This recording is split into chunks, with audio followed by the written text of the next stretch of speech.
वीर्यं करवावहै तेजस्विनावधीतमस्तु मा विद्विषावहै। ఓం శాంతి శాంతి శాంతి. మనము అష్టావక్ర గీత గురించి విచారణ చేస్తుంటే ఇందులో 18వ అధ్యాయము 96 శ్లోకం వరకు విచారణ చేసింటే ఇప్పుడు 97వ శ్లోకం. విక్షేపేపి న విక్షిప్తః సమాధౌ న సమాధిమాన్ జాడ్యేపి న జడో ధన్యః పాండిత్యేపి న పండితః విక్షేపేపి న విక్షిప్తః సమాధౌ న సమాధిమాన్ జాడ్యేపి న జడో ధన్యః పాండిత్యేపి న పండితః.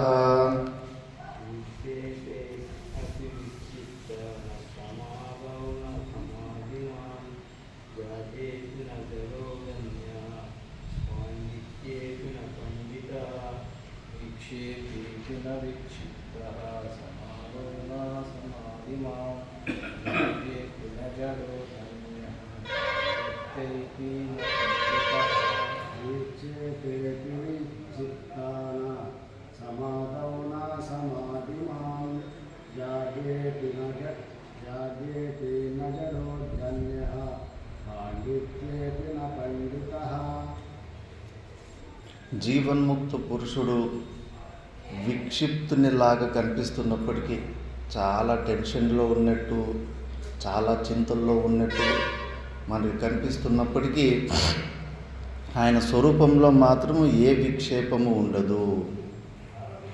సమాధౌన సమాధిమాన్, మళ్ళా మంచిగా ధ్యాన అవస్థలో మంచి నిర్వికల్ప సమాధి స్థితిలో ఉన్నాడంటే ఆ సమాధి స్థితి, విక్షిప్త స్థితి ఇవన్నీ కూడా మనం అజ్ఞాన దశలో ఉన్న ఈ శబ్దాల్లో వాడడానికి అవుతుంది. కానీ స్వరూపంలో ఇవన్నీ ఏమీ స్పెషాలిటీలు ఉండవు. ఆత్మ అంటే ఆత్మ, విక్షిప్త అయిన ఆత్మ, సమాధి స్థితిలో ఉన్న ఆత్మ, మళ్ళా జడరూపమైన ఆత్మ అని, పండితుని ఆత్మ. ఆత్మలో ఏ విశేషాలు ఉండవు, స్పెషాలిటీలు ఉండవు. బుద్ధివంతమైన ఆత్మ, మూర్ఖమైన ఆత్మ అని ఆత్మలో ఏ విశేషాలు, ఏ స్పెషాలిటీలు అసలు అక్కడ చెల్లవు. మనం అజ్ఞాన దశలో ఉన్నాం కాబట్టి మనకి అవన్నీ కనిపిస్తూ ఉంటాయి. ఆయన పండితుడప్ప, సాక్షాత్ చాలా బుద్ధివంతుడు, బుద్ధి ఆత్మ అంటారు. ఆత్మలో బుద్ధి విశిష్ట ఆత్మ అనేది ఏమి ఉండదు అక్కడ. ఆత్మ అంటే ఆత్మ అంతే అందులో. కాబట్టి ఇవన్నీ కూడా విశేషణాలు ఈ జీవ సంఘాతానికి చూసుకొని, ఆ కార్యాన్ని చూసుకొని మనము రకరకాల పేర్లు పెట్టుకుంటున్నాం. కానీ ఆ మహానుభావుల్లో ఈ భావాలు ఏమి ఉండవు. ఒకేలాగా విక్షేపం ఉండదు, సమాధి ఉండదు, జడరూపంత ఉండదు, పాండిత్యం కూడా ఉండదు. పాండిత్యం ఎక్కడ ఉంటుంది? బుద్ధిలోనే ఉంటుంది. ఆత్మలో బుద్ధివంతమైన ఆత్మ, దట్టుడైన ఆత్మ, ఆత్మలో ఈ భేదాలు ఉండవు. జీవభావంలో పరిచిన బుద్ధిలో ఉన్నవాడికే వీడు బుద్ధివంతుడు, వీడు మూర్ఖుడు, భేద బుద్ధులు ఉంటాయి. మూల రూపానికి పోతే అక్కడ ఏ తారతమ్యాలు, ఇవన్నీ డిఫరెన్సెస్ ఏమీ ఉండవు అక్కడ. కాబట్టి ఇవన్నీ కూడా జీవ ఆయనలో ఉన్న అంతఃకరణాన్ని చూసే ఈ విశేషణాలు ఇస్తాము. మహాత్ములు అంటారు, ఆత్మ చీమదైన ఒకటే. మహాన్ అనే శబ్దం కూడా వ్యాపకమైన అంతఃకరణం. ఆయన అంతఃకరణంలో ఒక విశేషత వస్తుంది కాబట్టి ఆత్మలో కాదు. ఆత్మ ఎప్పుడు ఒకేలాగానే ఉంటుంది. ఆత్మలో ముందు ఒకలాగా ఉండి జ్ఞానం వచ్చిన తర్వాత ఇంకోలాగా అలాంటి మార్పులు జరిగేది ఏమీ జరగవు. మరి స్పెషాలిటీ ఎక్కడొచ్చిందంటే ఈ అంతఃకరణంలోనే ఒక స్పెషాలిటీ వచ్చింటుంది. ఆ స్పెషాలిటీని పెట్టి లోకంలో ఎవరెవరికి ఏ శక్తులు, టాలెంట్ ఉంటే దానికి తగిన మర్యాదలు జరుగుతూ ఉంటాయి. అంతేకాని నిజ స్వరూపంలో ఇవన్నీ ఏమీ ఉండవు. నేను తెలివైనవాడు, వాడు మూర్ఖుడు అనే ఆత్మ లోపల ఏమీ ఉండవు. అన్నీ ఆరోపితమే. ఇవన్నీ కూడా బుద్ధికి సంబంధించినవే. కాబట్టి ఆ మహానుభావుల్లో ఇలాంటి భావాలకు కూడా తావు ఉండదు. నెక్స్ట్, ముక్తో యథాస్థితి స్వస్థః కృతకర్తవ్య నిర్వృతః సమః సర్వత్ర వైతృష్ణ్యాన్ న స్మరత్యకృతం కృతం. ముక్తో యథాస్థితి స్వస్థః కృతకర్తవ్య నిర్వృతః సమః సర్వత్ర వైతృష్ణ్యాన్ న స్మరత్యకృతం కృతం.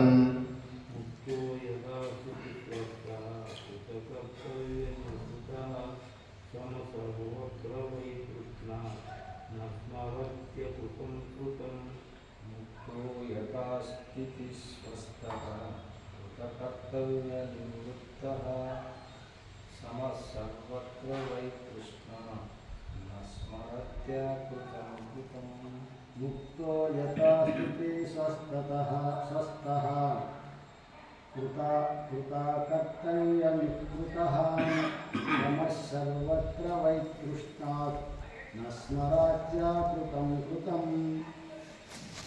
జీవన్ముక్త పురుషుడు యథాస్థితి స్వస్థః, యథార్థంగా తన స్వరూపాన్ని తెలుసుకున్న వ్యక్తి, కృతకర్తవ్య నిర్వృతః, ముందు కర్తవ్య అజ్ఞానంలో ఉన్నప్పుడు అది చేయాలా ఇది చేయాలా, ఇది నా బాధ్యత అది నా బాధ్యత అని ఏమేమో భావాలతో అన్నీ చేసిండు. అన్ని బాధ్యతలు అంతిమైన బాధ్యత నేను శ్రవణమని ధ్యాసనాలు చేసుకోవాలని అనుకున్నాడు. దాని ద్వారా ఆ శ్రవణము ద్వారా తన స్వరూపాన్ని ఇప్పుడు తెలుసుకున్నాడు. ఇంకా దాని తర్వాత ఇంకో ఏదో నేను చేయాలి, నేను చేయకపోతే ఆ పని కాదు నేనే చేయాలి అన్న ఇలాంటి ఏ పెండింగ్ ఫైల్స్ ఉండదు. అన్ని ఫైల్స్ క్లియర్ అయిపోయాయి. ఇంకా నా నుంచి ఈ జన్మకు నేను ఇంకా చేయాల్సిన కర్మలు ఇంకేమీ లేవు, చేయాల్సినవన్నీ చేసేసాను. ఎవ్వరికి ఏమి నేను బాధ్యత లేదు. నేను మోక్షం పొందడానికే మనిషి జన్మ వచ్చింది. దానికోసం నేను అజ్ఞానంలో ఉన్నప్పుడు బాధ్యత ద్వారా ఏమేమో చేశాను. ఇప్పుడు నాకు సంపూర్ణంగా వైరాగ్యం వచ్చేసింది. సంపూర్ణ ప్రపంచంలో ఉన్న ప్రతి ఒక్క వస్తువు మిథ్యా అనే నిశ్చయం అయిపోయింది. కాబట్టి నాకు ఇంకా ఏ కర్తవ్యాలు లేవు.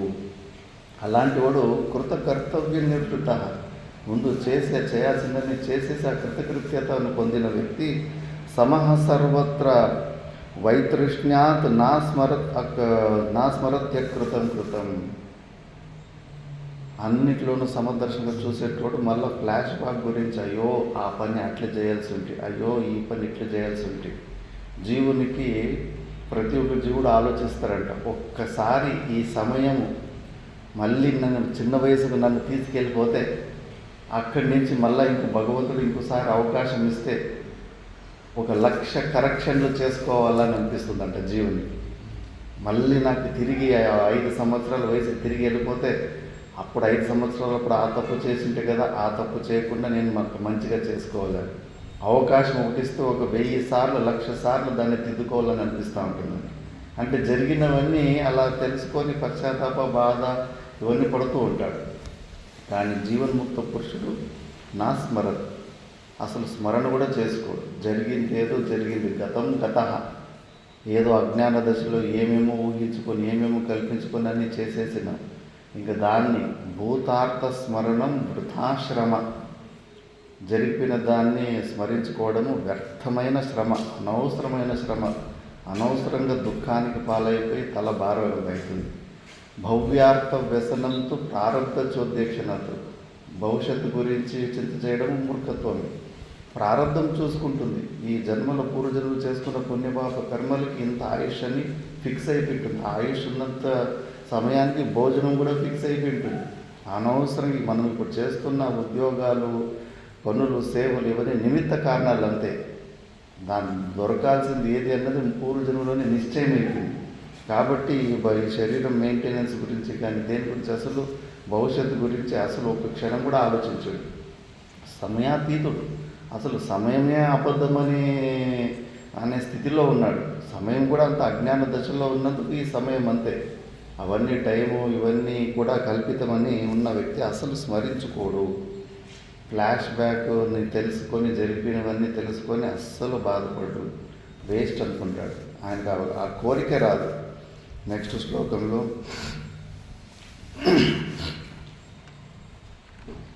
న ప్రియతే వంద్యమానో నింద్యమానో న కుప్యతి నైవో ద్విజతి మరణే జీవనే నాభినందతి. న ప్రియతే వంద్యమానో నింద్యమానో న కుప్యతి నైవో ద్విజతి మరణే జీవనే నాభినందతి.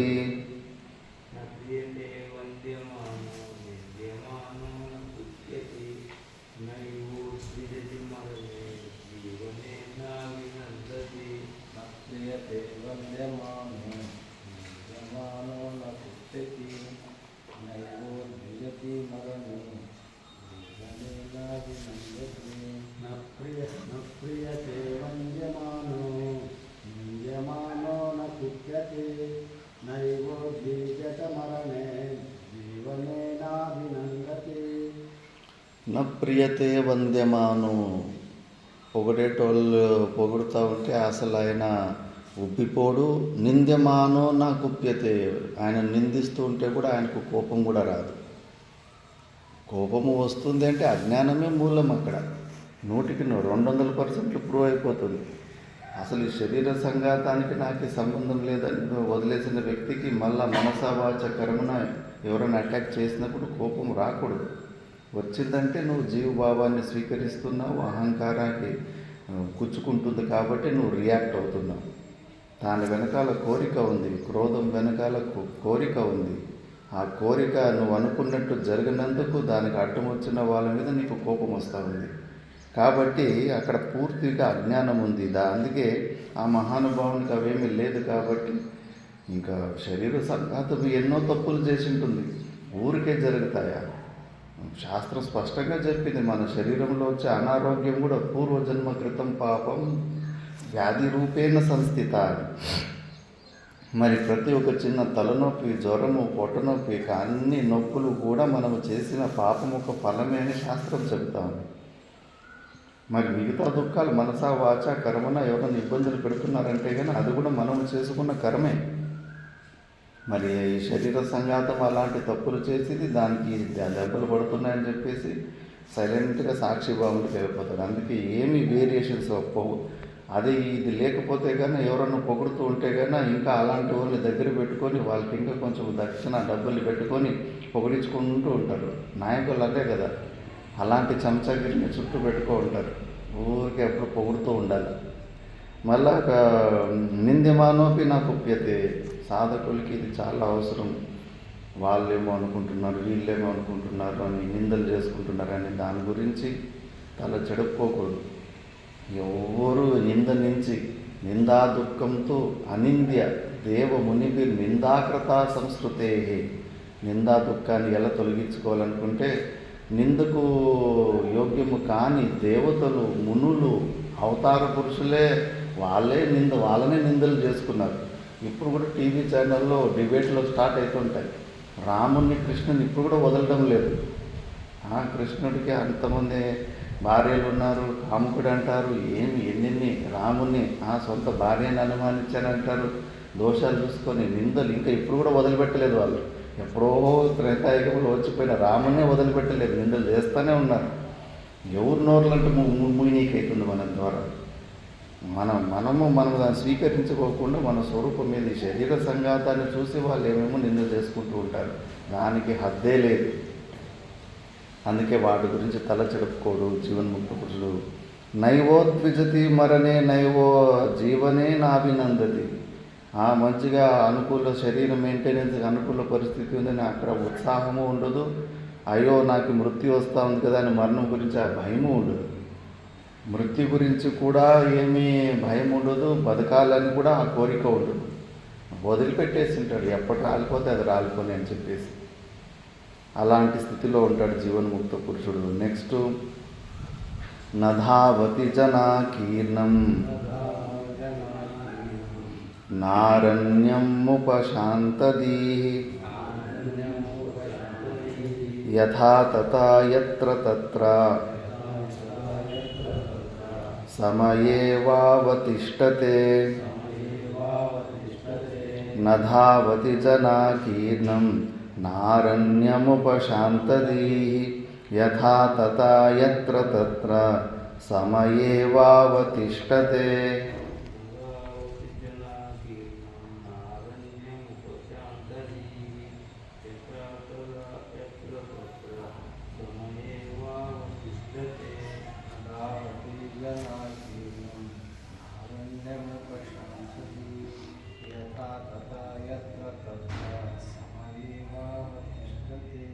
నదావతి జనాకీర్ణం నారణ్యముపశాంతదీః యథా తథా యత్ర తత్ర సమయేవావతిష్టతే. నధావతి జనాకీర్ణం. జనాలు ఎక్కువ మంది ఉన్నారు, నాకు డిస్టర్బ్ అయిపోతుందని ఆ జనం నుంచి పారిపోయేది కానీ, అడవిలోకి పోయేది కానీ, ఒక శాంతిని పరమశాంతిని పొందిన వ్యక్తి ఇలాంటివన్నీ ఏమి చేయడు. యథాతథ ఎత్ర తత్ర సమయేవావతిష్టతే. అన్ని స్థితులలో, అన్ని ప్రతికూల అనుకూల పరిస్థితుల్లో కూడా ఆయన ఆనందం మాత్రం చక్క చెదరకుండా పూర్ణంగా అనుభవిస్తూ ఉంటాడు. మరి ఇది జీవన్ముక్త పురుషులకి ఇది స్వాభావికంగా ఉన్నప్పుడు ముముక్షులు, విద్యార్థులు ఇది చాలా పెద్ద సూక్ష్మమైన విద్య, ఇది ఉపదేశం చేస్తున్నారు. చాలామంది మేము కూడా చూస్తుంటాం. మేము కూడా 30 ఆశ్రమాలు మార్చేసి ఉంటుంది స్టార్టింగ్లో. ఏ ఆశ్రమానికి పోయినా ఏదో ఒకటి సమస్య, ఎవడో ఒకటి ఇబ్బంది పెట్టేటోడు ఉంటాడు, ఎవడో ఒకటి కంట్రోల్ చేస్తూ ఉంటాడు. నువ్వు ఆ ఆశ్రమం మొదలుపెట్టి ఇంకో ఆశ్రమం, అట్లా 30 ఆశ్రమాలు మార్చేసిన. అది ఏమి 2 సంవత్సరాల లోపలే అన్ని ఆశ్రమాలు మార్చేసాం.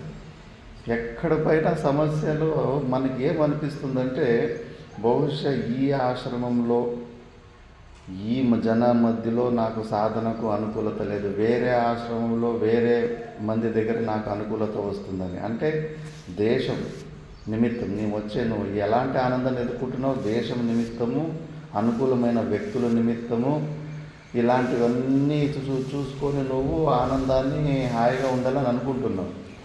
అవన్నీ ఏదో ఒక నిమిత్తం నుంచి వచ్చే ఆనందాలు ఆ నిమిత్తాలు ఉన్నంతసేపే. ఆ నిమిత్తము ప్రపంచంలో అంతా అనిత్యమే. ఈరోజు నీకు అనుకూలంగా ఉన్న వ్యక్తి నీకు రేపు కూడా బద్ధశత్రు కావచ్చు. నువ్వే ఒక వ్యక్తిని ఆశ్రమానికి దారి చూపించి తీసుకొచ్చుంటావు, వాడే నిన్ను మళ్ళీ ఆశ్రమం నుంచి బయటికి పోయేలాంటి పరిస్థితి తెప్పించినాడు. ఇక్కడ వేదాత్మానంద స్వామీజీ అని ఇక్కడ కూడా ప్రవచనానికి వచ్చిందండి. ఆమె ఒక బ్రహ్మచారిని చాలా బాధపడుతూ ఉంది, ఎక్కడ ఆ జాగా దొరకలేదని చెప్పేసి ఆమె ఉన్న ఆశ్రమంలోని ఇక్కడ ఒక ఆశ్రమంలో హరిద్వార్ ఎక్కడో ఉంటే అక్కడ రిక్వెస్ట్ చేసుకొని ఆమెకు ఉండడానికి కొద్దిగా అవకాశం కల్పిస్తే ఆమె మళ్ళీ లొల్లి పెట్టుకొని అక్కడున్న పెద్ద మాతాజీని బాగా క్లోజ్ అయిపోయి ఈమె మీదనే చడిచి ఈమెని ఎల్లగొట్టేసింది. అట్లుంటాయి పరిస్థితులు. మరి నువ్వు వ్యక్తులు, అనుకూలమైన వ్యక్తులు ఉంటే ఆనందంగా ఉంటావు.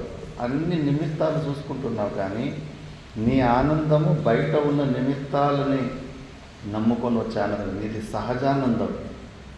ఎవడి తొక్క అవసరము నీకు లేదు. ఇది ప్రతిరోజు ప్రతి క్షణము నువ్వు నచ్చ చెప్తూ ఉండాలి. లేదంటే మనసు అన్ని సోర్లు నేను తల వంచిపిస్తూ ఉంటుంది. నాకు ఈ ప్రపంచంలో ఎవరు అవసరము లేదు, ఈ శరీరం అవసరం లేదు, మనసు బుద్ధులు అవసరం కూడా లేదు. మరి నువ్వు ఎందుకు అక్కడ ఎక్కడ పోయి తల వంచుతావు? నువ్వు నీలో ఉన్న ఆనందం సహజానందం. ఏదో ఒక నిమిత్తం ఉంటే వచ్చి ఇంకో నిమిత్తం ఉంటే రాకుండా ఉండేది లాంటిది. అది ఎప్పటికీ అది సదా కంటిన్యూస్గా ఉంది. దాన్ని నువ్వు సొంతం చేసుకోలేకపోతున్నావు అంతే అజ్ఞానం వల్ల. అలాంటి ఆనందం మళ్ళీ నువ్వు ఏంటి దేశకాల పరిస్థితుల్ని ఆనందం కోసం నిమిత్తాలు చూసుకుంటున్నావు. అజ్ఞానం అది. ప్రారంధం ఎక్కడున్నా కూడా ఎక్కడ పైన కూడా ఒకేలాగా ఉంటుంది. నా ప్రారంధంలో ఏముందంటే, ఆశ్రమంలో ఒక మేనేజర్ ఉంటాడు కదా, ఆ మేనేజరు విపరీతంగా కంట్రోల్ చేస్తాడు. మళ్ళీ నేను మిగతా వాళ్ళు చేసే సేవ కన్నా కొద్దిగా ఎక్కువ సేవ చేస్తుంటాను. అయినా కూడా నా మీదనే లోడ్ ఎక్కువ నూకుతూ ఉంటారు. అదేమో మంచి దున్నే ఎద్దు మీదనే ఎక్కువ బొరవేస్తారన్నట్టుగా. సేమ్ ఇదే ప్రారంధము. పూర్వజన్మలో ఎవరికో నేను ఇలాగే ఇబ్బంది పెట్టినట్టున్నాను. మంచిగా చేసేవాడిని వాడి మీదనే ఎక్కువ పని చెప్పి వాడికే ఇబ్బంది పెట్టినట్లున్నాను. ఏ ఆశ్రమానికి పోయినా ఇదే పరిస్థితి. పోనీ ఈ ఆశ్రమం ఒక నెల 2.5 నెలలకి ఈ ఆశ్రమం వదిలిపెట్టి ఇంకో ఆశ్రమం పోతే కానీ అక్కడ కూడా వాడు అదే పని చేస్తాడు. 30 ఆశ్రమాలు ఎక్కడికి పోయినా కూడా ఈ సేమ్ ఇలాగే వస్తూ ఉంది ప్రారంభం. మళ్ళీ మహానుభావులు ఇలాగే తిరుగుతున్నట్టు చెప్పారు. ఒక ఎద్దు దృష్టాంతం చెప్పారు. ఒక ఎద్దు నుంచి ఒక రైతుడు విపరీతంగా పని తీసుకుంటా ఉన్నట్ట. ఆ ఎద్దు అనుకునేదంట ఎప్పుడో ఏదో ఒక రోజు పగ్గం కట్టేయడం మర్చిపోతాడు, ఆ సమయాన్ని చూసి నేను తప్పించుకొని పారిపోతానని అనుకునేదంట. ఒకసారి ఆడ మెయిన్ అని చెప్పేసి దున్నిన తర్వాత మేయడానికి పక్కలో అడవిలాగుంటే వదిలిపెట్టింది. అంతే చలువు చూసుకొని అక్కడి నుంచి తప్పించుకొని 20-30 కిలోమీటర్లు పరిగెత్తి బయటకు వచ్చేసింది. అబ్బా నేను తప్పించుకున్నాను నాయన ఆ బానిస నుంచి అనుకున్నదంట. ఇంకా 20-30 కిలోమీటర్లు పరిగెత్తినప్పుడు సుస్థి అవుతుంది కదా, సరేలే చెట్టు కింద కాసేపు పడుకుందాము, ఇంకా హాయిగా స్వతంత్రంగా మంచి గడ్డి వేసుకొని జీవితం గడపచ్చు అనుకొని కాసేపు నిద్రపోయింది. ఎక్కడ 20-30 కిలోమీటర్లు పరిగెడిపోతే అక్కడ ఊర్లు ఉండవు, అక్కడ మనుషులు ఉండరు. ఎవడో చూశాడు, అప్ప భలే ఉంది, గట్టిగా ఉంది, ఇది ఎద్దు అని చెప్పేసింది. నేను పనుకోంది, తాడుతో పాటు ఉంది. టక్కన పోయి దాన్ని తాడుతో పాటు కట్టేసుకొని 4 పీకి తనకు ఒక ఎద్దు తక్కువ ఉంటుంది, తన మడుకకు దాన్ని కట్టుకొని మళ్ళీ ఫుల్ దాని పని తీసుకుంటాడు. ప్రారంధాన్ని మనం ఎక్కడిపైనా తప్పించుకోలేము. ఇవన్నీ మంచి మంచి దృష్టాంతాల ద్వారా మహాత్ములు కొద్దిగా చెప్పిన తర్వాత ఓహో ఇది ప్రారంధం, వీళ్ళు చెప్పేది నిజమే, ఎక్కడిపైనా ఒకే ప్రకారంలోనే వస్తుంది. ఇదేదో ఒకసారి అనుభవించేస్తే పోతుందని. ఋషికేశ కైలాసాశ్రమంలో పోతే అక్కడ కూడా ఆ మేనేజర్తోనే వచ్చింది వివాదం. ఊరికే అనవసరంగానే వచ్చి ప్రారంధం మనం చేసిన కర్మ. వాడు ఇంకా 5 మంది చేసే పని వేసేసాడు. అది ఫస్ట్ ఎవరు సాధువులు చేసే సేవే కాదు, అది ఆ మిషన్ ఆడించేటోళ్ళు, నూనె తీసేటోళ్ళు, డ్రైవర్లు ఉంటారు కదా, వాళ్ళకి సపరేట్ 5,000 సంబళం ఉంటుంది వాళ్ళకు. అది మళ్ళీ 3 లేబర్స్ ఉంటారు. అంత పని ఒకడి మీద వేసినాడు. ఇంకా నేను అర్థమైపోయింది, దీన్ని డీల్ చేయాల్సిందే. ఎన్ని రోజులని పారిపోతూ ఉంటాం, ఎక్కడ పోతూ ఉంటాం, ఎక్కడ పైన ఇది వెంబడాలి. అంతే ఒక 6 నెలలు అట్లా ప్రారంభం అనుభవించి ఇంకా అది సరిపోక ఇంకా ఎక్కువ పని చెప్తా ఉంటే ఇంకా అది సరిపోలేదని ఆఫీసులో మళ్ళీ ఎక్స్ట్రా పని చెప్పారు. ఆఫీసు పని, ఆ పని హెచ్చు తక్కువ ఒక 7 సేవ చెప్పేశారు. నాకు ఆశ్చర్యం అనిపించేది, ఇంకా ఏముంటుందో ఇది ప్రారంభము అని చెప్పేసి. ఆయన మనము తగ్గలేదు. దాని తర్వాత 6 నెలల తర్వాత స్వాహ. ఎవడు ఇబ్బంది పెడతా ఉంటాడు వానికి నేను మేనేజర్ అయిపోవచ్చు, వాడే నాకు కిందకు వచ్చేసి మళ్ళీ ఆ ప్రారంభాన్ని మనము ఎక్కడికి తప్పించుకున్నా కూడా మన వెంబడి వస్తూ ఉంటుంది. కాబట్టి మనము ఆ పారిపోయే పని చేసుకోకూడదు. అందుకే మందికి ఈ ఆశ్రమం వల్ల బయట నిమిత్తాలు చూసుకుంటూ ఉంటాం మనలో ఉన్న ఆనందాన్ని పొందడానికి. ఏ నిమిత్తాలు లేకుండా సహజంగా మనం ఆనందం ఉంది కాబట్టి ఇలాంటి పరిస్థితులకు మనము తల వంచకూడదు. జీవన్ముక్త పురుషులకి ఇది స్వాభావికంగా ఉంది కాబట్టి ముముక్షులకు యత్న సాధ్యత్వ, ఎన్ని కష్టాలు వచ్చినా కూడా అది అనుభవించాలి. అలాంటి కర్మలు చేసి వచ్చాం. మనం ఏమి తప్పు చేయకపోయినా కూడా మన మీద దాడులు జరుగుతున్నాయంటే కన్నా అది పూర్వజన్మది. స్పష్టంగా అర్థం చేసుకోవాలి. ఎక్కడ పైన కూడా అది మనల్ని వదిలిపెట్టదు. అదేదో కాస్త దాన్ని డీల్ చేసేస్తే కన్నా అది కథమైపోతుంది. కథమైపోయిన తర్వాత నోటికి ఆ స్థిరత్వం వస్తుంది, లేదంటే మంచి సాధనని మనము కోల్పోతాము. అందుకే ఆ మహానుభావుడు ఈ జనాలు బయట కారణాలు ఏ నిమిత్తాలు కూడా ఆయన ఆనందాన్ని ఏమి కొద్దిగా కూడా తగ్గించలేవు. అది సహజమైన ఆనంద స్థితిలో ఉంటాడు కాబట్టి ఎత్ర తత్ర సమయేవావతిష్టతే.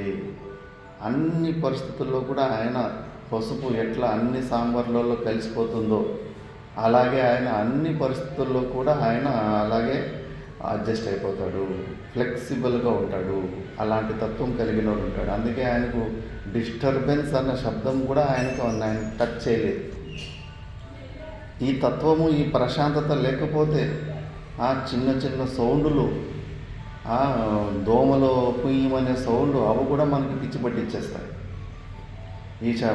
మన స్వరూపాన్ని కానీ మనం తెలుసుకోకుండా లేకపోతే, ఆ స్వరూపాన్ని తెలుసుకున్న తర్వాత పెద్దలో కేకలు పెడతా ఉన్నా కూడా సంబంధం లేకుండా ఉండాలి. ఇంకా కొంతమంది మౌనాచరణ చేస్తూ ఉంటారు. బయట జరుగుతున్న సౌండ్లకి విపరీతంగా కోపానికి, క్రోధానికి వచ్చేస్తుంటారు. ఏమేమో ఊహించుకొని ఇంకా నాకు కావాల్సిన నన్ను డిస్టర్బ్ చేస్తున్నారు వీళ్ళనే భ్రాంతులన్నీ పుట్టేస్తూ ఉంటాయి. లేదు. ఫస్ట్ నీ స్వరూపాన్ని తెలుసుకో. నీ స్వరూపము సహజానందము. ఆ ఆనందాన్ని పొందడానికి బయట నిమిత్తాలు ఏమీ అవసరం లేదు. కాబట్టి నువ్వు నీ స్వరూపంలోనే నిలబడాలి. అజ్ఞాన అవస్థలో ఉన్నావంటే గాన అలాంటి ఇబ్బందులు జరుగుతున్నప్పటికీ వాటికి తట్టుకుంటూ కొన్ని రోజులు సాధన చేసుకుంటూ ఉండాలి. నెక్స్ట్ శ్లోకంలో ఇప్పుడు ఇంకా నెక్స్ట్ అధ్యాయంలో జనక మహారాజు ఇంకా అంతిమ అనుభూతిని తను ఏం అనుభవిస్తున్నాడో దాన్ని గురుగారికి చెప్పుకుంటూ పోతూ ఉంటాడు. తత్వ విజ్ఞాన సందంశం ఆదాయ హృదయోదరాత్ నానావిధ పరామర్శ శల్యోద్ధార కృతో మయా. తత్వ విజ్ఞాన సందంశం ఆదాయ హృదయోదరాత్ నానావిధ పరామర్శ శల్యోద్ధార కృతో మయా.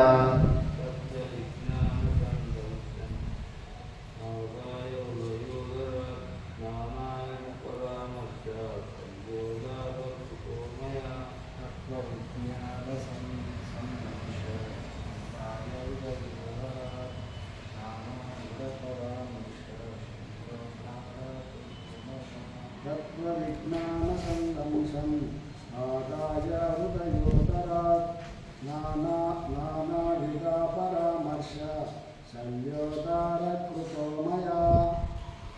తత్వ విజ్ఞాన సందంశం. సందంశం అంటే కన్నా ఇది హ్యాండిల్. వేడి వేడి పాత్రలు దించడానికి ఇప్పుడు కొత్తగా హ్యాండిల్ లాగా వస్తాయి. ఆ హ్యాండిల్ పట్టుకొని హాయిగా వేడి చేతికి అంటుకోకుండా కిందికి గట్టిగా పట్టుకొని దింపచ్చు. దాన్ని సందంశం అంటారు. అది కటింగ్ ప్లేయర్ లాగా పట్టుకుంటారు. పట్టుదాక అంటారా? పట్టకార్.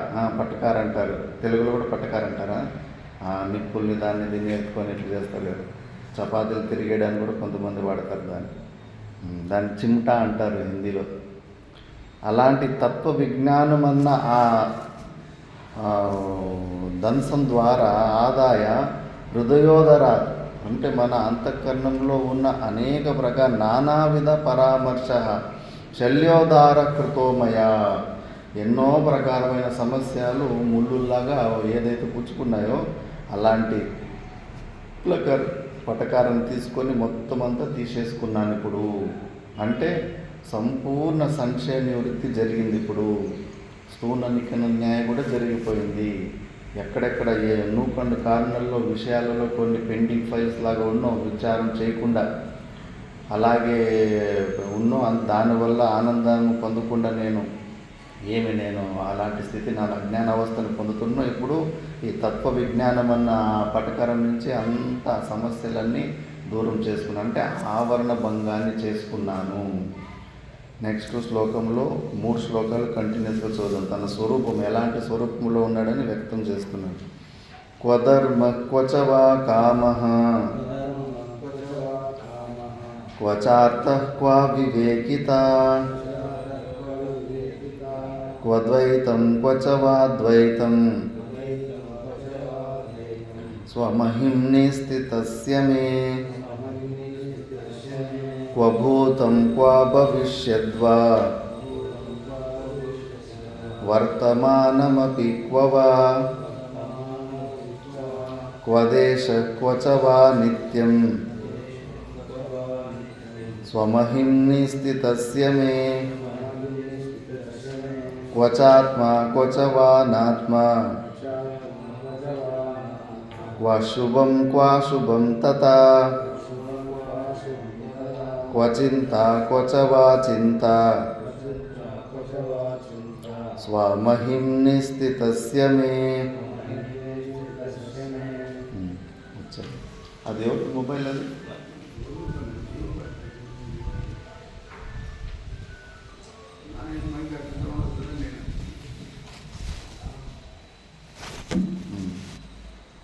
వచ్చారు చెన్నారెడ్డి.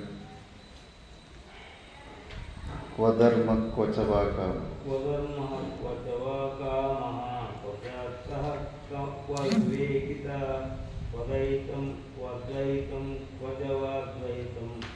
स्वमहिम्निस्थितस्य मे क्व भूतं क्व भविष्यद्वा वर्तमानमपि क्व वा क्व देशः क्व च वा नित्यं स्वमहिम्निस्थितस्य मे क्व चात्मा क्व च वानात्मा क्व शुभं क्वाशुभं तदा क्व चिन्त्य क्व च वा चिन्ता स्वमहिम्निस्थितस्य मे क्वचवा कामा पश्चात्तात्मविवेकिता वदैतं क्वचवा द्वैतं त्वमिन्निसितस्य मे क्वभूतं क्व भविष्यद्वा वर्तमानमपि क्व वा क्वदेशः क्वचवा नित्यं त्वमिन्निसितस्य मे क्वचात्मा क्वचवानात्मा क्वशुभं क्व अशुभं तथा क्वचिन्ता क्वचवा चिन्ता त्वमहिम्निस्थितस्य मे क्वधर्मा क्वचवा कामः क्वचात्ता कविवाकितां वदैतं क्वचवा द्वैतं समोहिम्निस्थितस्य मे क्वभूतं क्व भविष्यद्वा वर्तमानापि क्व वां क्वदेशः क्वचवा नित्यं समहिम्निस्थितस्य मे क्वचात्मा क्वचवानात्मा क्वशुभं क्वाशुभं तथा तच्चिन्त्य क्वचवा चिन्ता समहिम्निस्थितस्य मे ఇంకా ఆ అనుభూతిని అనుభవించి ఇప్పుడు చెబుతున్నాడు క్వధర్మ క్వచవా కామ క్వచార్థ కా వివేకత అంటే చతుర్విధ పురుషార్థాలు ఏమున్నో ధర్మార్థ కామ మోక్ష పురుషార్థాలు ఆ పురుషార్థాలే లేవు, అవన్నీ ఒట్టివే. ఇన్ని రోజులు నేను బంధనంలో ఉండాను, అజ్ఞానంలో ఉండాను అని అనుకోవడం వల్లనే నాకు ఆ సాధనల్ని పట్టుకోవాల్సి వచ్చింది, ప్రయత్నాలు చేయాల్సిన పరిస్థితి వచ్చింది. కానీ ఇప్పుడు నేను ఆల్రెడీ నిత్యముక్త స్వరూపుని తెలుసుకున్నాను. ఎప్పుడూ బంధనంలోకి రానే లేదు. సిద్ధ వస్తువుని నేను, సాధ్యమైన వస్తువుని కాదు, నిత్య వస్తువుని. కాబట్టి అన్ని ప్రయత్నాలు ఏది పురుషై అత్యతే ఇది పురుషార్థ, పురుషుల ద్వారా ముఖ్యంగా చేయాల్సిన 4 ప్రయత్నాలు ఏదైతే ఉన్నాయో, ధనార్జన, మళ్ళా ధర్మార్జన, మళ్ళీ వేరే లోకాలకు వెళ్ళాలన్న కోరిక, పైన ఊర్ధ్వ లోకాలకు పోవాలన్న కోరిక, మళ్ళీ మోక్షాన్ని పొందాలనే కోరిక, వీటి కోసం చేసే ప్రయత్నాలు ఇవన్నీ కూడా వట్టివే.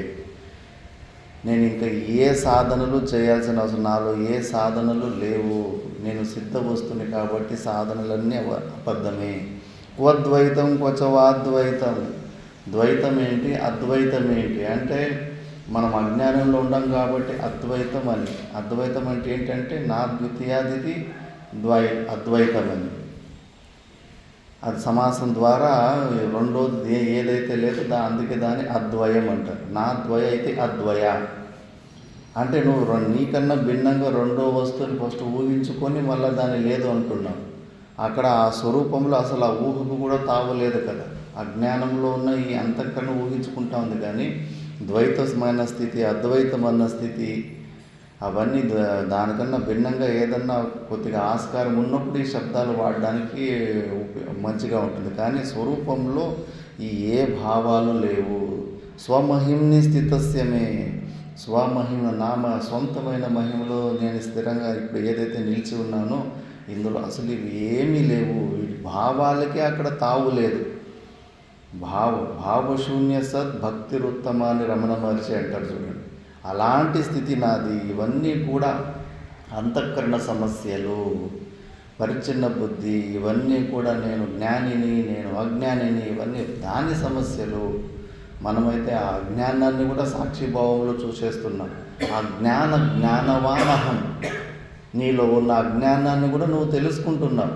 మరి నువ్వు జ్ఞాన స్వరూపానివి కాబట్టి అది నీ నుంచి భిన్నంగానే ఉంది, దృశ్య కోటిలోకి వచ్చింది. మైకును తెలుసుకున్నట్టుగా నీలో ఉన్న అజ్ఞానాన్ని కూడా నువ్వు తెలుసుకుంటున్నావు అంటే కనుక అది దృశ్య కోటికి వచ్చింది. కాబట్టి ఇవన్నీ అంతఃకరణ సమస్యలు. దాని సమస్యలు తీర్చుకోవడానికి నువ్వెందుకు టైం వేస్ట్ చేసుకుంటావు? వదిలిపెట్టేసి, నీకు ఈ శరీర సంఘాతానికి సంబంధం లేదు. అది ఏమన్నా చేసుకొని పూర్వజన్మలో చేసుకున్న పుణ్యపాప కర్మలకు ప్రారంధ వేగం ఉన్నంతసేపు ఈ శరీర భాన జీవభావము ప్రపంచ ప్రతీతి ఇవన్నీ కనిపిస్తుంటే నువ్వు సంబంధం లేకుండా ఉండు.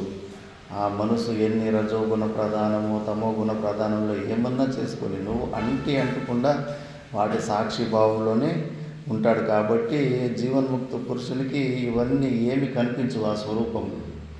బయటకు వచ్చిన తర్వాత ఇవన్నీ క్వభూతం క్వా భవిష్యత్ వర్తమానమపి క్వవా, ఈ టైం కూడా అంతే, ఇది కూడా కల్పితమైనదే.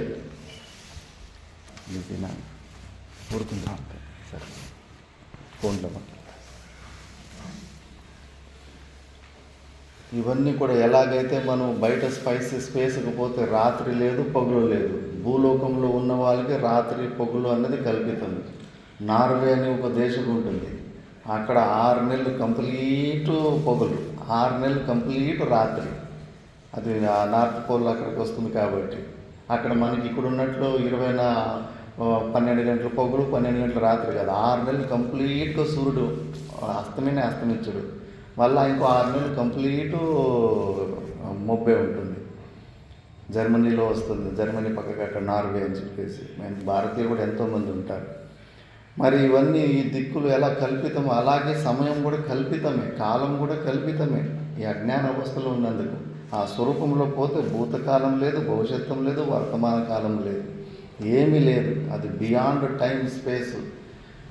మళ్ళీ క్వా దేశ క్వచవా నిత్యం స్వమహిమ స్థితస్య, ఈ దేశం ఇది నా దేశం, అది వాడి దేశము అని చెప్పేసి ఇవన్నీ కూడా మనకు పరిచిన బుద్ధి ఉన్న వాళ్ళకి. అసలు ఈ స్థూల రూపమైన పాంచభౌతికమైన ప్రపంచంగా అక్కడ అసలు ప్రతీతి కూడా లేదు అక్కడ స్వరూపంలో. కాబట్టి ఇవన్నీ కూడా అనవసరం కొట్టివే. అనవసరంగా లేని ప్రపంచాన్ని ఉన్నట్టుగా ఊహించుకొని, లేని సమస్యల్ని ఉన్నట్టుగా ఊహించుకొని అనవసరంగా దుఃఖపడ్డాను. ఇవన్నీ ఇప్పుడు నా స్వరూపంలో ఏమీ లేవు అని అనుభవంతో చెప్తున్నాడు. నెక్స్ట్ క్వచాత్మ, మళ్ళా క్వచాత్మ క్వచవా అనాత్మ. ఆత్మ ఏంటి, అనాత్మ ఏంటి, ఇవన్నీ మనం పెట్టుకున్న పేర్లే కదా, శబ్దాలు. అందుకే ఒక మహానుభావుడు తమిళనాడులో ఉంటాడు, తిరువన్నమలై పక్కలో. ఇక్కడే ఒకసారి బౌద్ధులు మళ్ళీ వేదాంతులు అక్కడే శిష్యుల్లోనే వాద వివాదాలు చేసుకొని మ్యాటర్ కొద్దిగా వేడెక్కేసింది. లేదు వాళ్ళు శూన్యం అని అంటున్నారు, లేదు వీళ్ళు ఆత్మ అంటున్నారు. మళ్ళీ ఇద్దరిలోనే కనుక్కుంటే కానీ దేన్ని వాళ్ళు శూన్యం అనుకుంటుంటే వాళ్ళ ఆత్మనే శూన్యం అనే శబ్దంతో వాళ్ళు చెప్పుకుంటున్నారు ఆ స్థితిని. వీళ్ళు కూడా లోపల అన్ని త్వంపదార్థ శోధనము, తత్పదార్థ శోధనము, ఈ శరీరంలో ఉన్న అన్నీ కూడా ఇది ఆత్మ కాదు, ఆత్మగా తొలిసిన తర్వాత మిగిలింది ఆ చైతన్యమే. ఉన్నది ఒకే వస్తువునే వాళ్ళు శూన్యం అంటున్నారు, వీళ్ళు ఆత్మ అంటున్నారు. శూన్యం అన్నది కూడా శబ్దమే కదా, భూలోకంలో మనం పెట్టుకున్న పేరు. ఆత్మ అన్నది మనం పెట్టుకున్న పేరు. శబ్దాలు భూలోకంలో ఏది వ్యవహారంలో ఉన్నాయో ఆ శబ్దాలకి అర్థాలు మనము కల్పించుకున్నది. చెప్పాను కదా, తెలుగులో రండి అంటే కన్నా ఎంత పద్ధతి గల పదం అది, చాలా మర్యాదగా మనం పిలిచినట్టుగా. ఉత్తర భారతంలో రండి అంటే కొట్టేస్తారు నేను, అక్కడ లంజా అనే అర్థం వస్తుంది రండి అనే పదం. మరి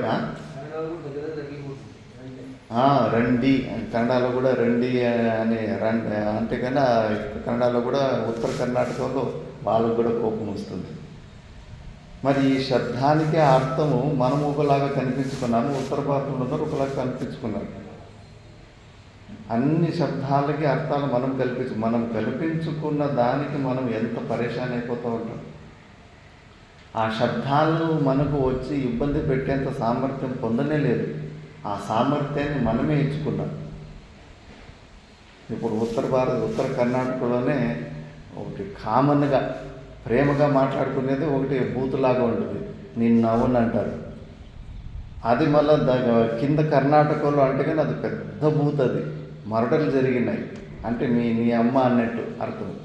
అది అక్కడ కామన్, అది ప్రేమగా మాట్లాడుకోవడానికి అది అంత ఈజీగా మాట్లాడుకుంటారు దోస్తులు కానీ ఏదన్నా కానీ అంత. అది అక్కడ సమస్యనే కాదు. కానీ అదే శబ్దం ఇక్కడికి వస్తే కానీ దానికోసం మరడలు జరిగినాయి. నన్నంత అంత మాట అంటావా అని చెప్పేసి. ఇవన్నీ ఎవరు ఆ శబ్దాలకి అర్థాలకు కల్పించుకొని అది చెడ్డదని మంచిదని అంత మనమే కదా, మహామూర్ఖులం మనం. మళ్ళీ అలాంటి శబ్దాలకే బాధపడుతూ ఉంటాం. కల్పించుకున్న అర్థాలు ఇవన్నీ.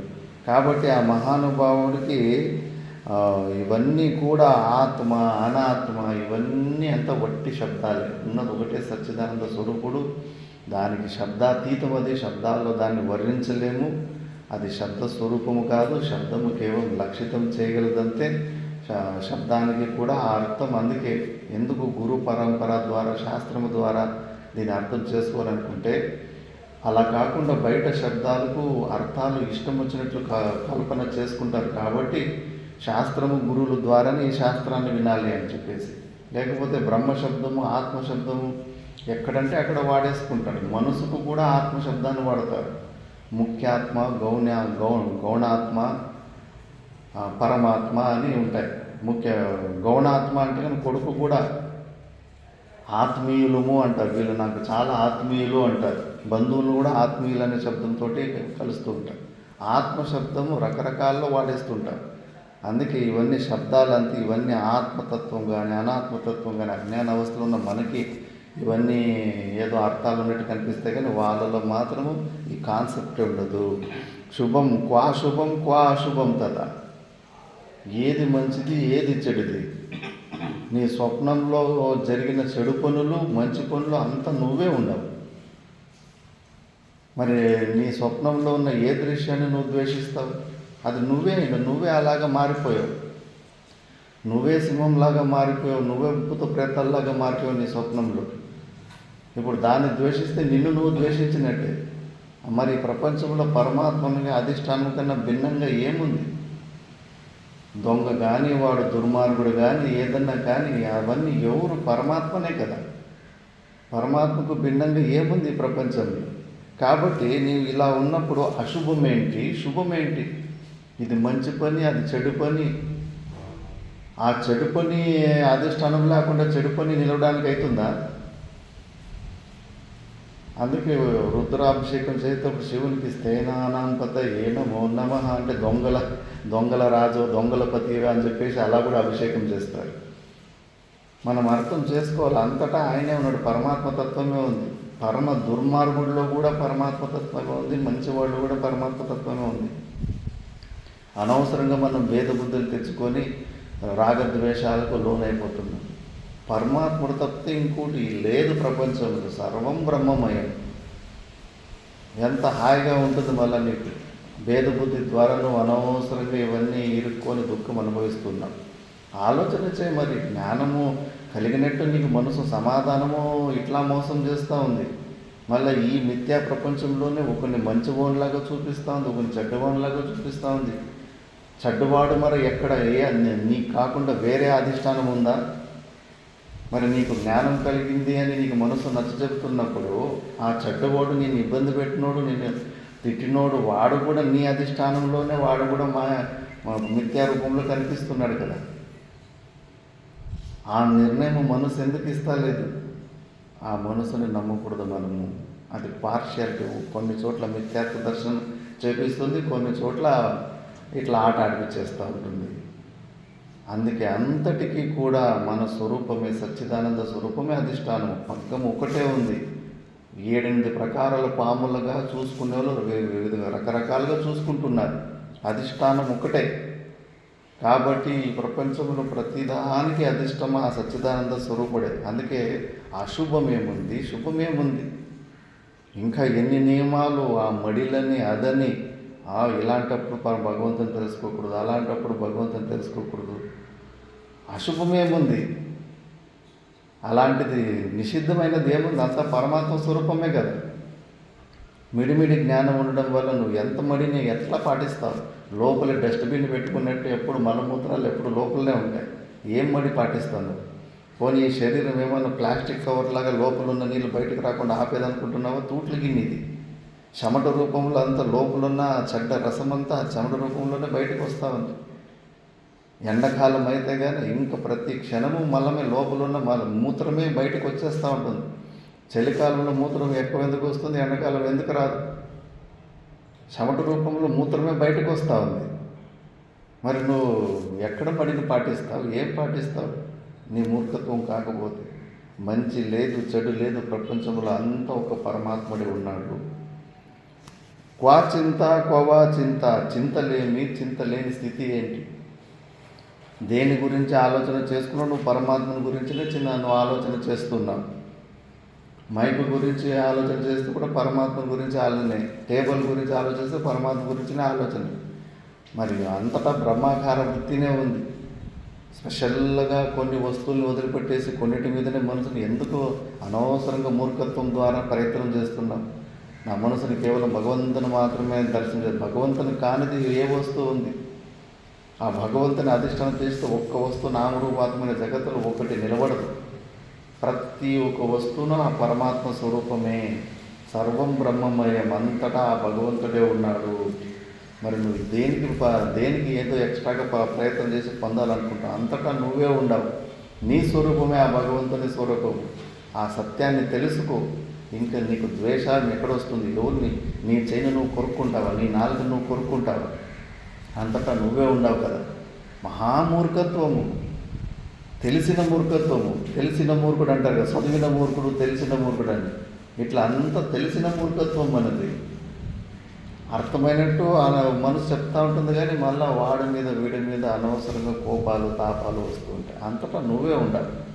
అందుకే ఆ మహానుభావునికి ఇవన్నీ భావనలు లేవు. స్వమహంని స్థితస్యామి, ఇప్పుడు అనుభవించి చెప్తున్నాడు. నా స్వరూపంలో నిలబడితే అసలు ఇవన్నీ ఏమీ లేనే లేవు, అంతా ఒట్టిదే అని. ఒక దృష్టాంతం చాలాసార్లు రిపీట్ చేశాను. మా గురువుల గురువు పరమేష్ఠి గురువు అంటారు, ముత్తాత గురువు. అక్కడ ఫస్ట్ ఓంకారేశ్వరంలో ఆశ్రమం స్టార్ట్ చేసినప్పుడు ఒక మేనేజర్ని పెడితే ఒక 7,000 దొంగతనం చేసుకొని వెళ్ళిపోయి మళ్ళీ 1.5 సంవత్సరానికి మళ్ళా ఏమి తప్పు అనిపించిందో మళ్ళీ తిరిగి వచ్చేసింది. తిరిగి వచ్చేస్తే మళ్ళీ అవధూత గురువు అతన్ని నువ్వు ఎందుకు ఇలా చేసావు ఏమని కూడా అడగలేదు. వాళ్ళు ఎందుకంటే త్రికాల జ్ఞానం, వాళ్ళు మనసులో ఏమేముందో తెలిసిపోతుంది. పిల్లగాడు పశ్చాత్తాపంతో తన తప్పును తెలుసుకొని మళ్ళీ వచ్చినాడనే విషయాన్ని తెలుసుకుంటారు. మళ్ళా వాడిని మేనేజర్ పోస్ట్లోనే పెడతారు. అక్కడున్న ట్రస్ట్ మెంబర్స్, మీకు ఏమన్నా స్వామీజీ మీకు వ్యవహారం తెలియదు, అప్పుడు తక్కువ డబ్బులు ఉన్నప్పుడే కొట్టుకోకపోయాడు, ఇప్పుడు ఇంకా కొంచెం ఎక్కువ డబ్బులు ఉన్నాయి ఆశ్రమంలో. అప్పుడు బ్యాంకులంతా లేవు కదా, తక్కువ కదా, అంత ఆశ్రమంలోనే పెట్టెల్లోనే పెట్టుకునేవాళ్ళు. ఇప్పుడు ఇంకా వాడి చేతిని బాధ్యత ఇస్తే ఈసారి ఇంకా పెద్ద దొంగతనం చేసుకొని వెళ్ళిపోతాడు. మీకు అసలు తెలీదు, ఇలాంటి వాళ్ళని మీ దగ్గర ఉంచుకోకూడదు అన్నారంట. సరేనప్ప, ఒక మాట చెప్పండి. ఆకాశం అంటే ఖాళీ జాగా, స్పేస్ అని ఆకాశం అంటారు. ఆకాశము తన నుంచి ఎవరినన్నా వేరే చోటు పంపించాలా, దూరం పంపించాలంటే ఎక్కడ పంపిస్తుంది?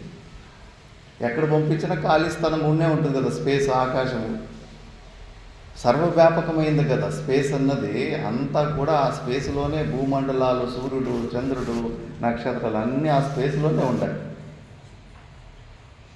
అలాంటి స్వరూపంలో నిలబడి ఉంటారు మహాపురుషులు.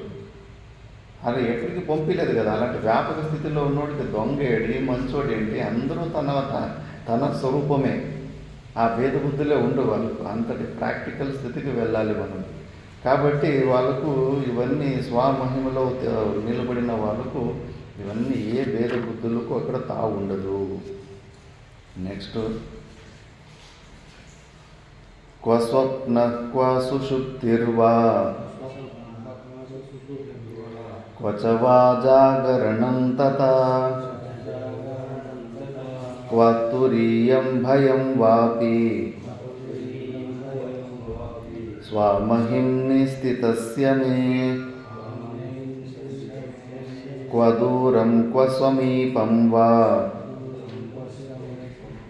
బాహ్యం క్వాభ్యంతరం క్వ వా క్వ స్థూలం క్వచ వా సూక్ష్మం స్వమహిమ్ని స్థితస్య మే క్వ మృత్యుర్జీవితం వా క్వ లోకః క్వాస్య క్వ లౌకికం క్వ లయః క్వ సమాధిర్వా స్వమహిమ్ని స్థితస్య మే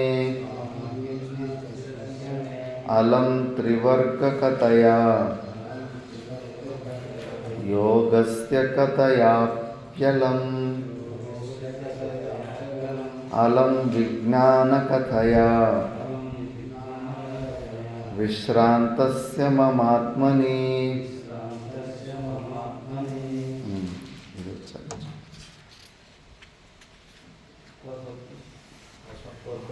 స్వప్నసుప్తిర్వా పదజాగరణం తథా క్వతురీయం భయం వాపి త్వమస్మిస్తస్యమే.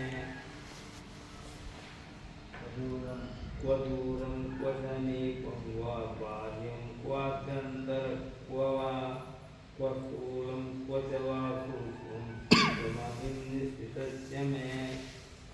క్వం తజ్జీవితం వా క్వలోకాః క్వస్య లౌకికం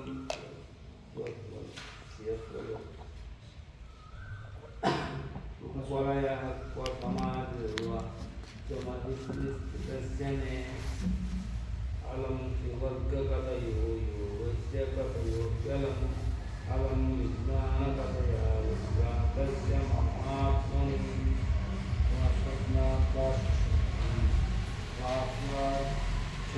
చరణం తథా వయం వయం వాసి మహిమే చిత్తస్యమే వహీరం వసంతం పాఠ్యంతరం స్వవా కస్తూలం పశవా మహిమే చిత్తస్యమే. క్వాం మృత్యుజీవితం వా క్వాలోకా క్వాశ క్వాలౌకికం క్వాలయ క్వాసమాధిర్వా మహిమే చిత్తస్యమే. అలం త్రివర్గకతయా యోగస్య కతయా కేవలం అలం విజ్ఞానకతయా విశ్రాంతస్య మమాత్మని. స్వప్నాకసు సుప్తిర్వా క్వా సజాగరణం తథా క్వతురేయం భయం వాపి త్వమస్మిస్తస్య మే.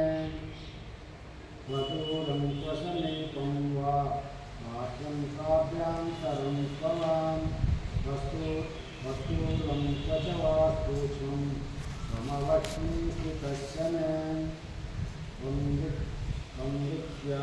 సంవృత్యాజీవితం వా క్వా లోకాకాశ స్వలౌకికం క్వలయక్వసమాధిర్వా సమాధిస్థితాస్య మే. ఇప్పుడు అలం త్రివర్గకతయా యోగస్య కతయా హ్యలం అలం విజ్ఞానకతయా విశ్రాంతస్య మమాత్మనే. క్వస్వప్న క్వ సుషుప్తిర్వా. ఈ అవస్థలు ఇప్పుడు జాగ్రత్త అవస్థ, స్వప్నావస్థ, సుషుప్తి అవస్థ, దాని తర్వాత తుర్యావస్థ అని ఇవన్నీ కూడా అజ్ఞానంలో ఉన్నప్పుడే వేరుగా ఇవన్నీ 3 అవస్థలు లేనే లేవు. ఉన్నది ఒకే ఒక తుర్యావస్థ అని. అందుకే మాయా సంఖ్య తురియం. ఈ 1 2 3 4 అని అలా ఏదో 4 అవస్థలు ఉన్నాయని కాదు. ఈ 3 అవస్థలు కూడా ఆ తురి అవస్థలోనే ఆరోపితలు. ఇవి వాస్తవికంగా లేవివి. ఆ మహానుభావునికి ఇవన్నీ 3 అవస్థల్లాగా ఆ భ్రాంతి ఉండదు. మనం ఎలాగైతే ఒక్కొక్క అవస్థలో ఇరుకుపోతూ ఉంటాం. జాగ్రత్త అవస్థలో జాగ్రత్త అవస్థ సాక్షిలాగా సుఖ దుఃఖాలు అనుభవిస్తాం. స్వప్నంలో స్వప్న సాక్షిగా సుఖ దుఃఖాలు అనుభవిస్తుంటాం. సుషుప్తిలో అజ్ఞాన బీజం అలాగే ఉంటుంది. కానీ మహానుభావునికి అందులో కూడా ఆయన ఈ జీవన్ముక్త స్థితిలోనే ఉంటాడు. కేవలం ప్రతీతి మాత్రమే ఉంటాయి. భయం అనేది అసలు తొలగిపోతుంది. ద్వితీయాద్వై భయం భవతి. తన నుంచి తనకు భిన్నంగా ఇంకో స్థితి ఏదో ఉందన్నప్పుడే ఎవరికైనా భయం వేస్తుంది. ఇప్పుడు తాను ఉన్నది తను ఒక్కడే అంతటా ప్రపంచంలో ఇన్ని రోజులు దేన్ని చూసి భయపడుతున్నా అది కూడా తనే అయింటు. మన స్వప్నంలో మనల్ని తరుముకొచ్చిన సింహం కూడా మనమే అయ్యింటివి. స్వప్నంలో మనకి జ్ఞానం చెప్పేటోడు లేడు కదా, అనవసరంగా పరిగెడతా ఉంటుంది. లేచిన తర్వాత తెలుస్తూ ఉంది, అయ్యో స్వప్నంలో ఆ స్వప్నము సింహము నేనే అయ్యింటి, ఆ సింహాన్ని చూసి భయపడేవాడిని కూడా నేనే అయ్యింటి అన్నది లేచిన తర్వాత తెలుస్తుంది. అలాగే ఇప్పుడు ఈ స్వరూపంలో లేచిన వ్యక్తికి ఈ అవస్థలు ఏమి అంత వట్టివి అని తెలుస్తుంది. భయం అనేది మళ్ళీ దరిదాపులకు రాదు. ఒకవేళ భయం కలుగుతుందంటే నువ్వు ఇంకా జీవభావంలోనే అహంకారంలోనే ఇరుక్కున్నావు, ద్వైత భావంలోనే ఉండావు, నీకన్నా భిన్నంగా ఏదో పరిస్థితులు చూస్తున్నావు.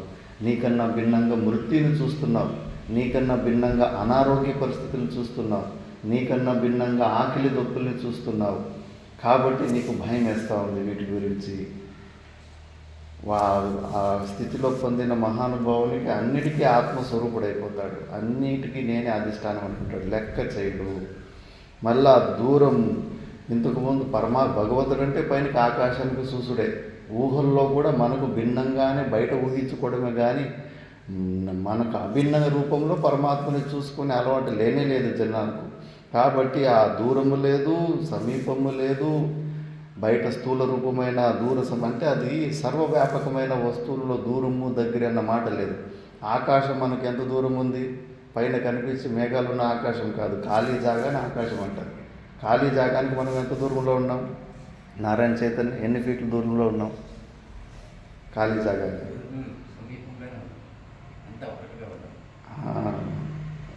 మరి ఇప్పుడు ఆకాశానికి నువ్వు సమీపంలో ఉన్నావు. ఆకాశానికి దూరంగా ఉన్న ఎగ్జాంపుల్ ఒకటి చెప్పు. ఆకాశానికి దూరంగా ఉన్న ఒక దృష్టాంతం చెప్పు. ఏదన్నా వస్తువు కానీ వ్యక్తి కానీ. ఇప్పుడు నువ్వైతే ఆకాశానికి సమీపంగా ఉన్నావు, మరి దూరం ఎవరున్నారు? ఈ పదాలు కుదరవు. సమీపము, దూరం అని వ్యాపకమైన వస్తువులు ఈ పదాలు కుదరవు. అవన్నీ పరిచయం. ఇంకా చూడు, ఈ మైకుకు ఎవరు సమీపంగా ఉన్నారంటే నేను సమీపంగా ఉన్నాను. ఈ మైకుకి ఎవరు దూరంగా అంటే మీరంతా దూరంగా ఉన్నారు. ఇది స్థూల రూపమైన వస్తువు, ఇది సర్వవ్యాపక. మైకు అంతటా ప్రపంచమంతా లేదు ఇది. కానీ ఖాళీ జాగా ప్రపంచమంతా వ్యాపకంగా ఉంది. కాబట్టి వ్యాపకమైన వస్తువులో దగ్గరి దూరం అన్న శబ్దాలు వాడలేం మనం. చూడు, నేను ఆకాశానికి దగ్గరలోనే ఉన్నాను, మరి దూరం ఎవరున్నారు చెప్పు? ఎద్దులు ఏమైనా దూరంగా ఉన్నాయి ఆకాశానికి? వేరే మనుషులు ఏమైనా ఆకాశానికి దూరంగా ఉన్నారా? మరి అది కుదరదు కదా. సమీపము దగ్గర అన్నది వ్యాపకమైన వస్తువు కుదరదు. స్థూలమైన వస్తువులు ఇది లిమిటేషన్ ఉంది, ఇంతే జాగాలో ఉంది, ఇది అంతటా లేదు మైకు. కాబట్టి దీనికి దగ్గర దూరం అన్న శబ్దాలు వాడుకోవచ్చు. అలాగే దీనికన్నా మన ఆకాశం కన్నా సూక్ష్మం ఉన్న ఆత్మలో దూరము, దగ్గర, అవతల, బయట, స్థూలము, సూక్ష్మము ఇవన్నీ ఏమీ ఉండవు. ఇవన్నీ కూడా అజ్ఞానావస్థలోనే ఉంటాయి. స్వరూపంలో స్వమహిమ్ని స్థితస్యమే ఈ నమే అస్తి. ఇవన్నీ ఏమీ ఉండవు అని. నెక్స్ట్, మృత్యుర్వా జీవితం వా. మరణము, జీవితము ఇవన్నీ కూడా అనవసరంగా మనం ఊహించుకొని అనాది కాలం నుంచి బెదిరిపోయి మృత్యు అంటే అందరికీ వణుకు పుడుతుంది. అంతటి జ్ఞానము చిలక తత్వమసి అది ఇది అని అన్ని డైలాగులు చెప్తూ ఉంటుందంట. వెనకాల వచ్చి పిల్లి వచ్చి ఒక పట్టుకుంటే కన్నా మళ్ళీ కీ అంటుందంట. అప్పుడు తత్వమసి, అహం బ్రహ్మాస్మి అన్న మాటలు రావు. ఇక్కడ కూడా అంతే. సరిగ్గా ఆ స్వరూపంలో నిలబడకుండా పోతే కానీ మృత్యు దగ్గరికి వచ్చిందంటే కానీ మొత్తం అన్నీ పోతుంది. సామాన్య వ్యక్తులకు భయభీతుడై ప్రాణాన్ని వదిలిపెట్టేస్తుంటాడు. ఆ మహానుభావుని స్వరూపంలో మృత్యు లేదు, జీవితం లేదు. ఈ శరీరానికి అస్తిత్వం ఉంది, దీనికి నాశనం అవడం ఉంది. ఎన్ని చొక్కాలు వేసుకున్నాము, ఎన్ని చొక్కాలు తీసేసుకున్నాము. అయ్యో, చొక్కా నుంచి నేను దూరం అయిపోయినానేమో ఈరోజు బాధపడ్డాను. అంతేకాని ఈ శరీరంలో అనవసరంగా ఈ శరీరము నేను అనే భావన పెట్టుకొని ఇంత విపరీతంగా గడుస్తున్నాం. మనకు మన స్వరూపంలో మృత్యు లేదు, జీవితం అనేది లేదు. జీవిస్తున్నానన్న భావన కూడా దృఢంగా ఉంటుంది. జీవనము లేదు, మృత్యు లేదు, స్వరూపంలో ఏమీ లేదు. కాబట్టి అలాంటి స్థితిలో ఉంటాడు. లోకాలు కూడా అంతే. అన్ని లోకాలు మయా కల్పితమేవ. అన్ని లోకాలు నా నుంచి కల్పించుకున్నవే. ఒక్కొక్కరు ప్రకారంగా కల్పించుకుంటూ ఉంటాడు. పోనీ ఇప్పుడు చెప్పండి, నా ప్రపంచమంతా ఎన్నో మతాలు ఉంటాయి. వాళ్ళ స్వర్గాలు, వాళ్ళ నరకాలు కొద్దిగా వేరుగా ఎక్స్ప్రెషన్ ఉన్నాయి.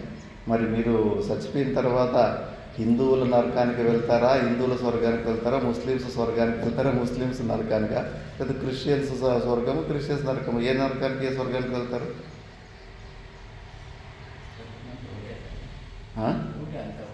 ఒకటే అక్కడ ఉంది. వాళ్ళ పుస్తకాలు చదువు. మరి అక్కడ వర్ణన వేరు ఉంటుంది, ఇక్కడ వర్ణన ఉంటుంది. మరి ఏ స్వర్గానికి వెళ్తారు? ఇప్పుడు